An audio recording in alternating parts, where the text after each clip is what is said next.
In the 1960s, Professor Jose Delgado took a normally hostile bull and implanted electrodes into its brain. Electrodes that could be activated by a radio transmitter. His objective was to see if stimulation of the bull's midbrain could short-circuit the rage signals, stopping the bull before it reached the matador.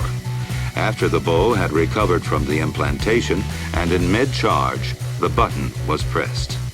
The bull's aggression ceased instantly.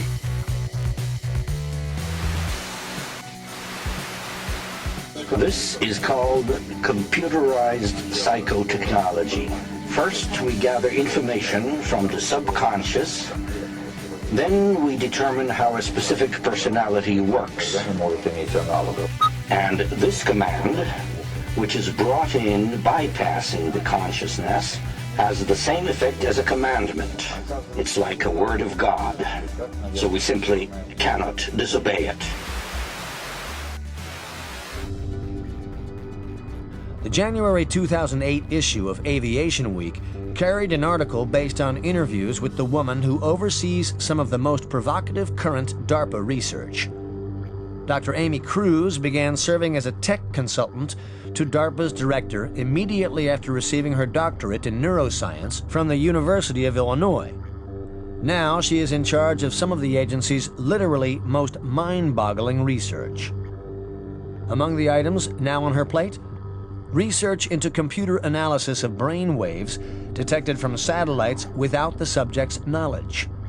It's expected to help intelligence analysts precisely identify and locate targets based on the hostile thoughts of enemy forces, and to help leaders in the theater of operations know if their deployed troops are alert enough to realize the intensity of whatever situations they're about to face. Experiments have been run with soldiers whose brain waves are seen by their commanders via wireless computers. When a commander knows a soldier has gone into tunnel vision from information overload, he will know that he has to count on someone else for key actions and commands during an attack. An earlier project, called Augmented Cognition, AugCog for short, gave birth to something Cruz is working on currently. That is the Nano-Technology for Intelligence Analysts, NIA program. Phase 2 of the NIA project began recently. Honeywell's work is being augmented with participation from Teledyne Scientific Imaging and from Columbia University, which is aggressively building its neuroscience reputation. Phase 3 is expected to produce a prototype that intelligence agencies will road test. According to Honeywell, the technology is nearly ready for operational use.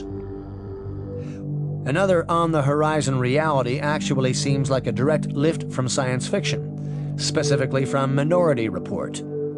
And in Science Fact, a team of neuroscientists has actually developed a brain scan-based way of finding hints about what a subject is intending to do. The scientists built their research on findings from earlier studies that used fMRI to understand what goes on in the human brain when the topic at hand is racial prejudice, violence, or lying. Sophisticated neuroweapons for coercive truth detection and the erasure of memories are already on the horizon. Neuro-warfare is already a fact. Its expansion is as inevitable as the massive changes coming in all the other segments of society. In an article published a decade ago by the U.S. Army War College, military analyst Timothy Thomas used the title, "The Mind Has No Firewall." It laid down this challenge. This article examines energy-based weapons, psychotropic weapons, and other developments designed to alter the ability of the human body to process stimuli. To compare that. The research is led by Dr. Michael Persinger. Basically, at any given time, all experience is due to those portions of the brain that are most metabolically active. If we can simulate that by applying complex, meaningful magnetic fields to the brain, we can also induce those experiences. The volunteer sits blindfolded in a soundproof chamber. This sensory deprivation allows the mind to focus on electromagnetic patterns transmitted across the brain through this modified crash helmet.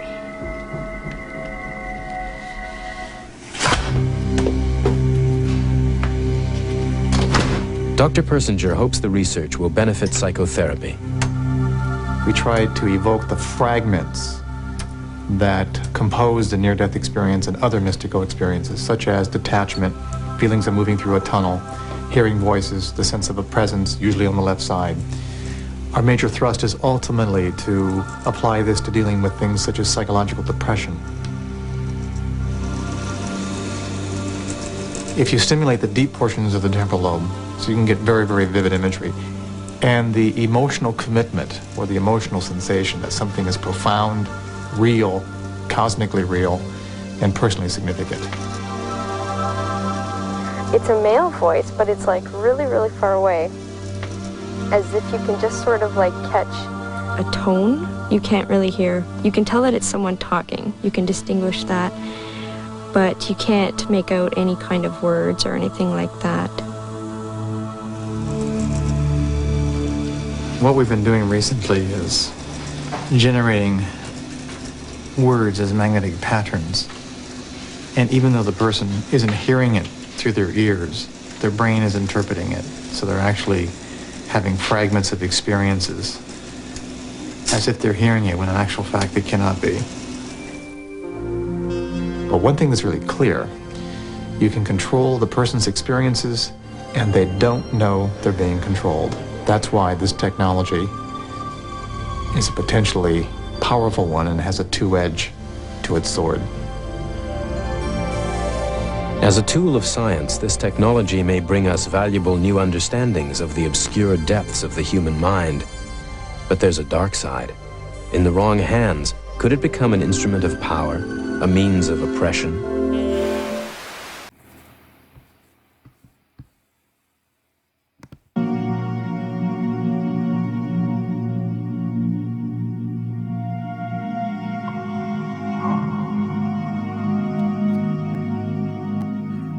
Hello, my name is Lars Drudgaard. I come from the International Center Against Abuse of Covert Technologies, and I'm very honored that I have been given a chance to interview Mr. Barry Trower, together with my fellow Danish citizen, Mr. Stephen Bell. My pleasure. Maybe you could introduce yourself. Yeah, I'll tell you how I came into this. In the 1960s, very early 1960s, I trained with the government microwave warfare establishment. I looked at all aspects of microwave warfare, and when I finished my time in the military, because I had a lot of expertise in the microwave field, I was asked if I would carry on with this research. And the ladies were protesting about having American missiles on English soil. Mm-hmm. And it was a peaceful protest. All they were doing were camping outside the perimeter of the American base. There was no violence, no swearing, no shouting. It was a peaceful protest. They can cause insanity, and it was an experiment. One of the experiments was to take an ordinary sane person, cause insanity, and have a psychiatrist who was unknown to everybody diagnose schizophrenia or paranoia or a psychiatric illness. Right. That was a successful outcome, and the person would spend the rest of their life in an asylum in misery, but to the government scientists, that was a success. And was the guinea pig locked up? Oh, yeah. I mean, humans, the difference between humans are like guinea pigs. Mm. If they want to experiment on you, by the thousands, they will.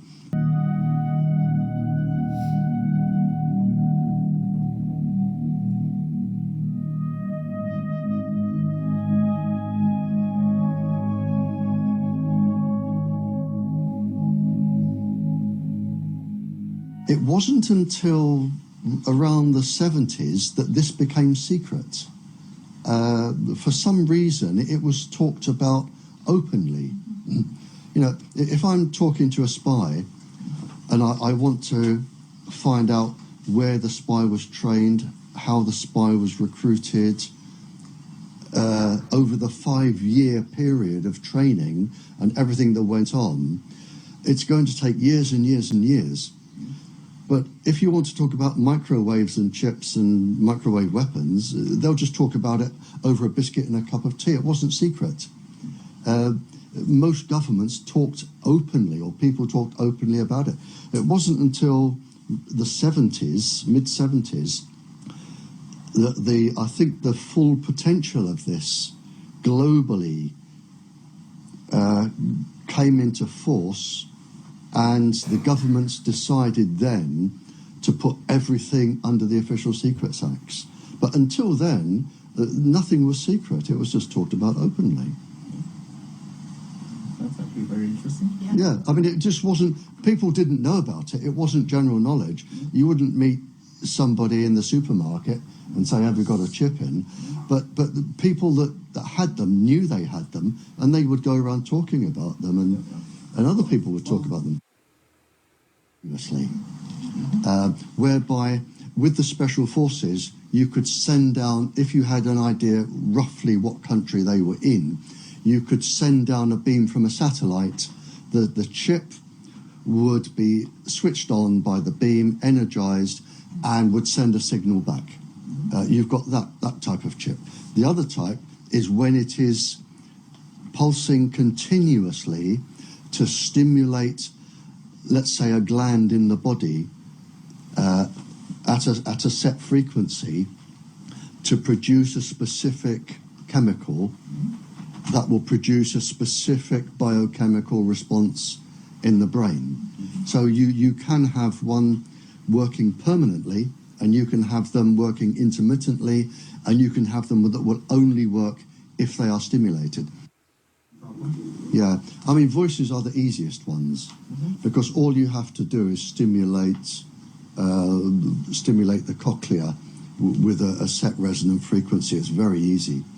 Voices are very easy, and it isn't people imagining voices. They physically hear them. They physically hear.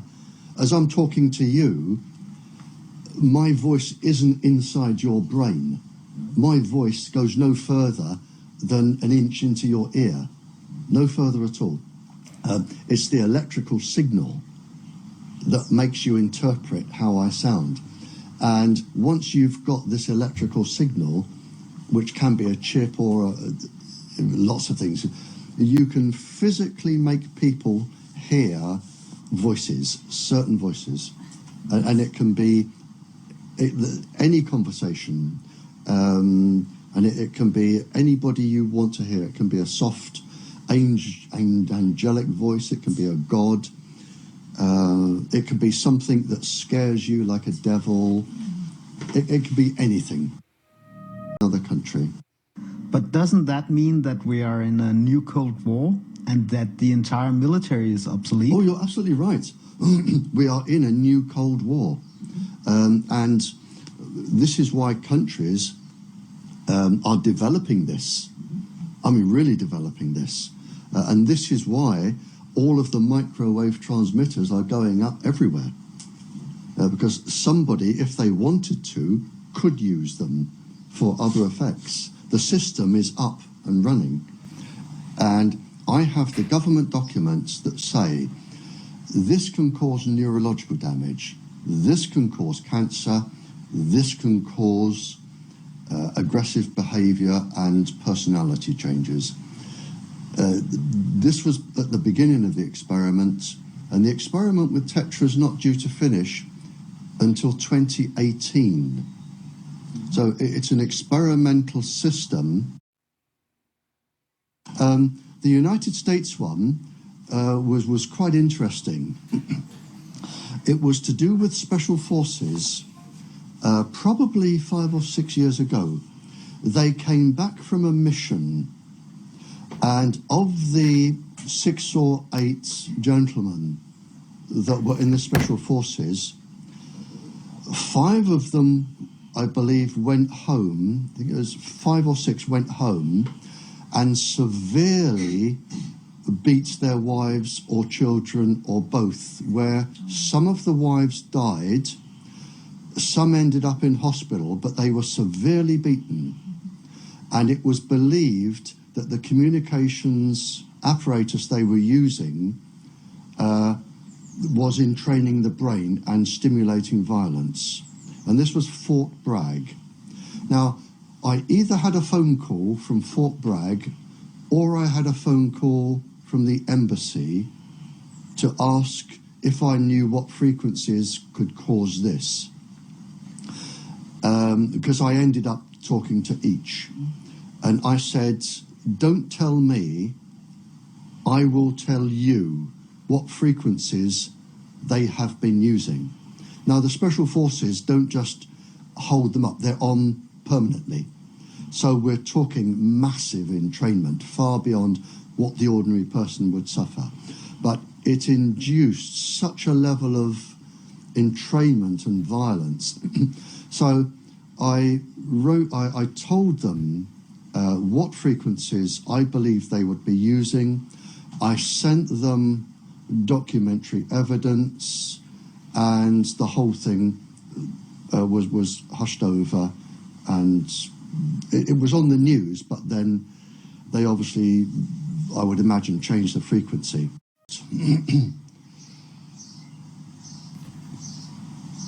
40 years, the government, the English government, has been lying to the people. And the American government, the Canadian, the Australian, they have been lying. They have been lying to protect industry, protect their profits, to protect themselves from lawsuits. So they are really just liars, and it's provable. I made a statement in Birmingham, in this country, probably 15 years ago, and I haven't changed it since. And I've said that I believe that this industry and the part of the government which is encouraging them will be responsible for more civilian deaths and suffering than all the terrorist groups in the world ever. And with the growth of the industry over the last 15 years, I would say now that these people are probably going to cause more death and suffering than the entire Second World War. And is that genocide? Yes, without a shadow of a doubt. And are they going to get away with it? Yes, because they are untouchable. They are outside the law. Who is actually behind those decisions? Is this sanctioned by the WHO? Sanctioned by the World Health Organization, without a shadow of a doubt. It is the same people. It's the same people sit on the ICNIRP certificate. They sit on our government's Health Protection Agency, sit on the World Health Organization. It's the same people. It's the same people. There's probably no more than 20 of them.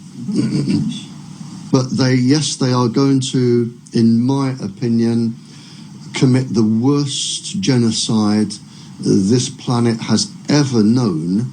Not just people, but animals, plants. They are probably going to cause more destruction than a global war. And in several hundred years' time, people will look back, whoever survives, and look at what we try to do to...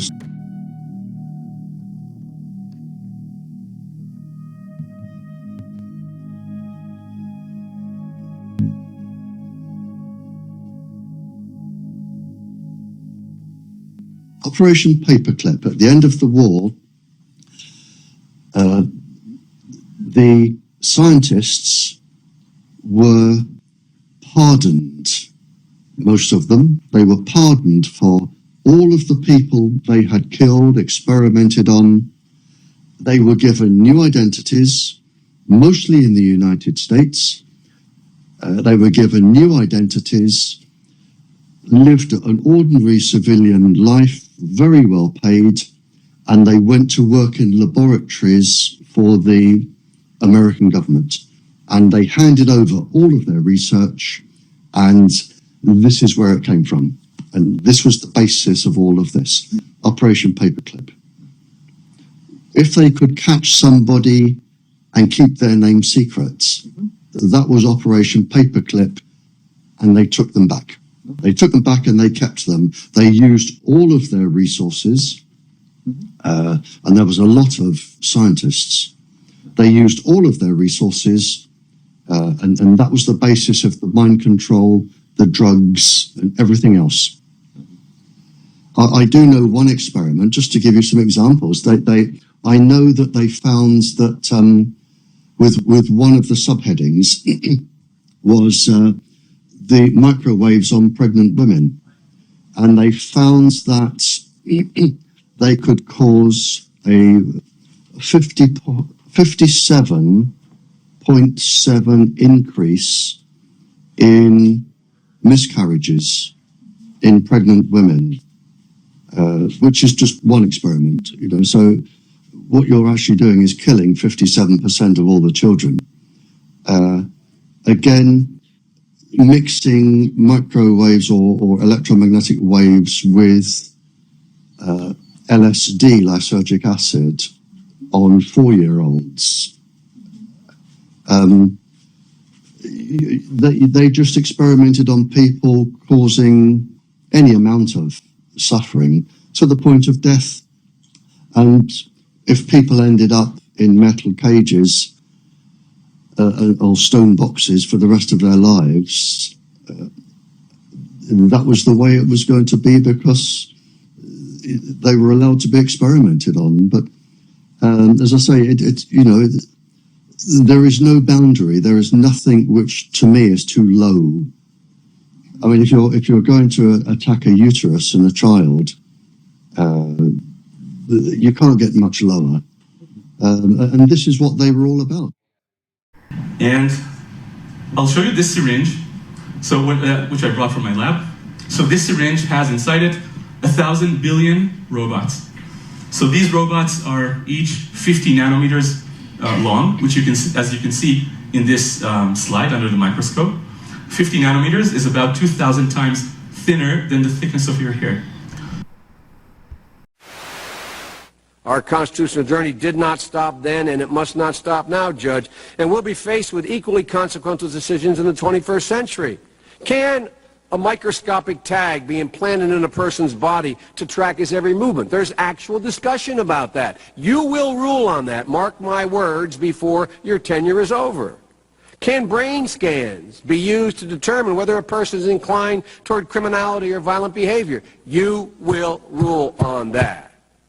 And Judge, I need to know whether you will be a justice who believes that the constitutional journey must continue to speak to these consequential decisions, or that we've gone far enough in protecting against government intrusion into our autonomy, into the most personal decisions we make. Judge, that's why this is a critical moment. Dr. Francis Collins is the director of the National Institutes of Health. Let me just say a word, though, about neuroimaging. Certainly the problem of incidental findings, though, is an enormous, obvious overlap with the genetic situation. MRI scans often give things you didn't expect, and often they're things you don't know what to do with. UBOs, as they're called, unidentified bright objects. Do you want to have one of those in your brain? Well, you might, and what are you going to do with that?